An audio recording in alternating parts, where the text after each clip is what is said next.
रिक्षात बसून आलेल्या महिलेचा विनयभंग करणारा रिक्षा चालकास गुन्हे शाखा युनिट क्रमांक 1 ने जेरबंद केले।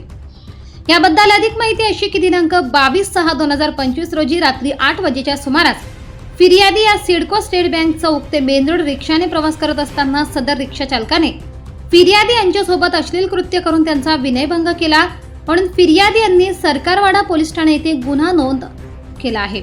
सदर गुन्ह्याच्या तपासासाठी वरिष्ठांच्या मार्गदर्शनाखाली गुन्हे शाखा युनिट क्रमांक 1 चे अधिकारी व अंमलदार असे सदर गुन्ह्याचा समांतर तपास करीत असताना गुन्हे शाखा युनिट क्रमांक 1 कडील पोलीस हवालदार विशाल काठे व पोलीस अंमलदार मुक्तार शेख यांना गुप्त बातमीदारांकडून बातमी मिळाली की सदरचा गुन्हा हा नासिर शेख याने केला असून तो भारतनगर नाशिक या भागात फिरत असल्याची माहिती मिळाली। सदरची माहिती वरून सदर ठिकाणी सापळा रचत त्याला शिताफीने ताब्यात घेतले आहे। त्यास त्याचे नाव गाव विचारले, त्याने त्याचे नाव नासिर खलील शेख वय 25 वर्ष राहणार गल्ली नंबर 10 वडाळा रोड भारतनगर नाशिक असे सांगितले। त्यास गुन्ह्याबाबत विचारपूस करता त्याने सदरचा गुन्हा केल्याची कबुली दिली।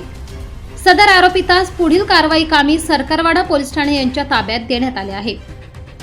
सदरची कामगिरी पोलीस आयुक्त संदीप कर्णिक, पोलीस उपायुक्त प्रशांत बच्चाव, सहाय्यक पोलीस आयुक्त संदीप मिटके यांच्या मार्गदर्शनाखाली गुन्हे शाखा युनिट क्रमांक 1 नाशिक शहरकडील वरिष्ठ पोलीस निरीक्षक मधुकर कड, सहाय्यक पोलीस निरीक्षक हिरामण भोये, पोलीस उपनिरीक्षक सुदाम सांगळे, पोलीस हवालदार विशाल काठे, प्रवीण वाघमारे, प्रशांत मरकड, प्रदीप मजदे, संदीप भांड, विशाल देवरे, मिलिंद सिंग परदेशी, रमेश कोळी, धनंजय शिंदे, मुक्तार शेख, अमोल कोष्टी, जगेश्वर बोरसे, गोरक्ष साबळे यांनी केली आहे।